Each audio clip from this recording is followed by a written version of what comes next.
Imaginez des tambours graves qui résonnent à l'aube, la brume qui se lève doucement sur les collines verdoyantes d'Ashanti, au cœur de ce qui est aujourd'hui le Ghana. Une voix s'élève, comme venue du passé, et elle nous dit « Il fut un temps où la liberté portait un visage, celui d'une femme qui a osé défier un empire. » Bienvenue dans ce nouveau récit de mémoire d'Afrique. Aujourd'hui, nous partons au Ghana, à la fin du 19e siècle. C'est une terre riche, couverte de forêts denses et traversée de rivières chargées d'or. À cette époque, le royaume Ashanti, fier et prospère, domine toute l'Afrique de l'Ouest. Son peuple est incroyablement bien organisé, sa culture est raffinée et son commerce est florissant.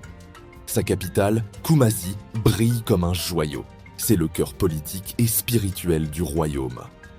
Mais à l'horizon, une tempête venue d'Europe approche. L'Empire britannique étend son ombre sur le continent. L'Afrique est en train de devenir une carte à découper, un simple enjeu de domination. Et le Ghana, avec son or et ses ressources, devient une cible de choix. Au cœur de cette histoire, il y a une femme, Yaa Asantewaa. Elle est née vers 1840 dans le village d'Ejisu, non loin de Kumasi. Fille de fermier, elle est aussi la sœur du chef de sa province. Elle grandit dans un monde où les femmes ne sont pas soumises. Bien au contraire, elles sont profondément respectées. Elle conseille les rois, elle protège les traditions et transmettent la mémoire du peuple. Dès sa jeunesse, Yaa Asantewaa montre une force de caractère exceptionnelle. On dit d'elle qu'elle savait parler comme un chef et décider comme un roi. Elle devient reine-mère d'Ejisu, gardienne du trône royal et conseillère du roi Ashanti. Son rôle est crucial, protéger le pouvoir spirituel du royaume et veiller à ce que la justice règne. Mais l'ordre du monde est sur le point de basculer. En 1896, les Britanniques convoquent le roi, Prempeh Ier. Ils exigent qu'il reconnaisse leur domination, qu'il se soumette à la couronne d'Angleterre. Le roi refuse catégoriquement. Pour toute réponse, les Anglais l'arrêtent, lui et plusieurs autres chefs importants, et les envoient en exil aux Seychelles, à des milliers de kilomètres de leur terre. Sans son roi, sans son guide, l'Empire Ashanti vacille.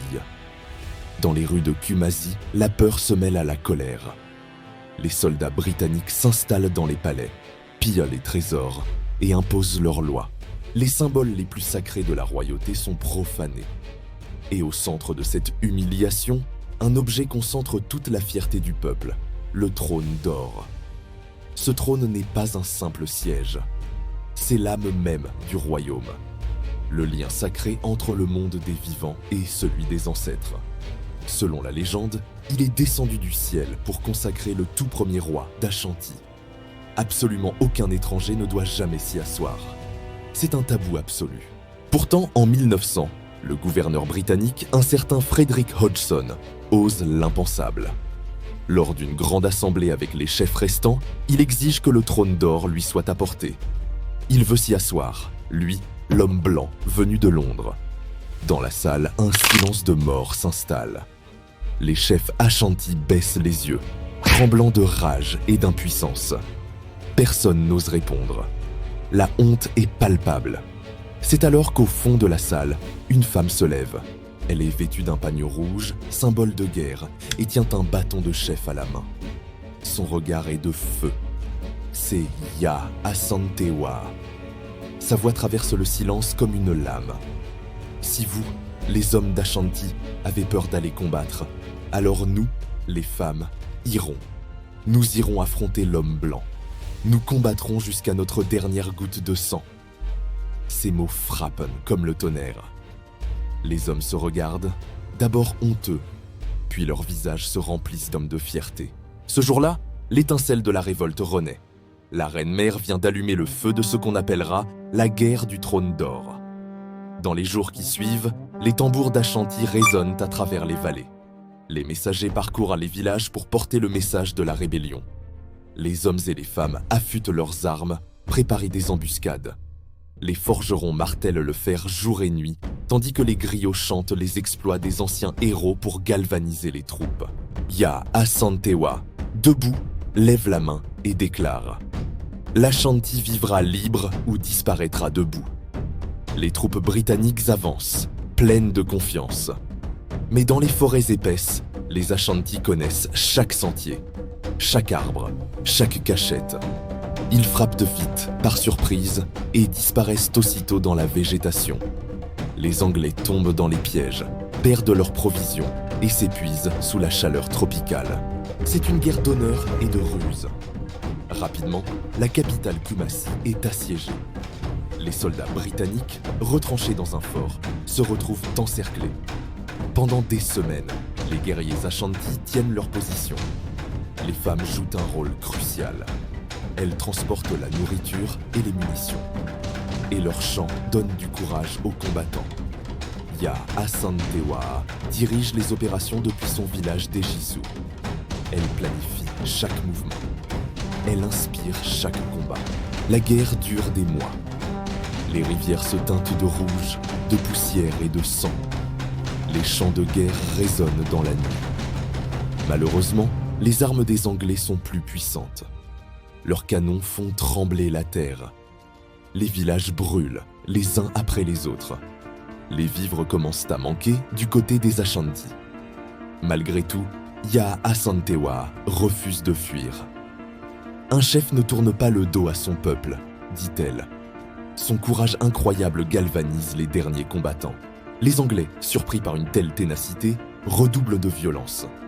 Ils finissent par briser le siège et reprendre Kumasi. Les chefs de la rébellion sont arrêtés. Finalement, la reine est gagnée. Mais même dans la défaite, elle ne montre ni peur ni regret.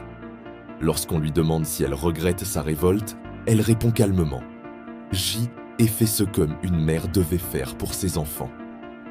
Exilée à son tour aux Seychelles, comme son roi avant elle, Ya Asantewaa vit le reste de sa vie dans la dignité.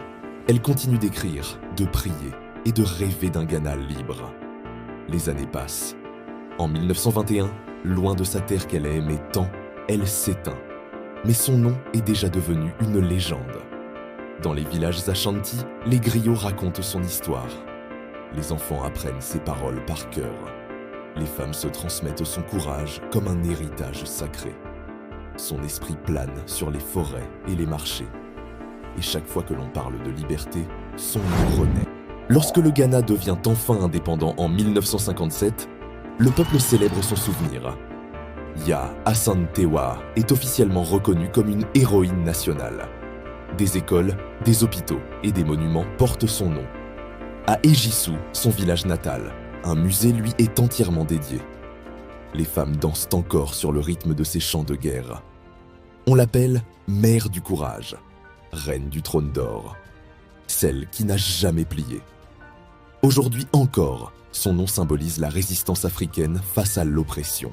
Elle incarne cette flamme intérieure qui ne s'éteint jamais, celle qui pousse un peuple à se lever pour sa dignité, celle qui nous rappelle que la liberté n'a pas de prix. Ya Asantewaa n'a pas gagné la guerre sur le champ de bataille, mais elle a gagné sa place dans l'histoire.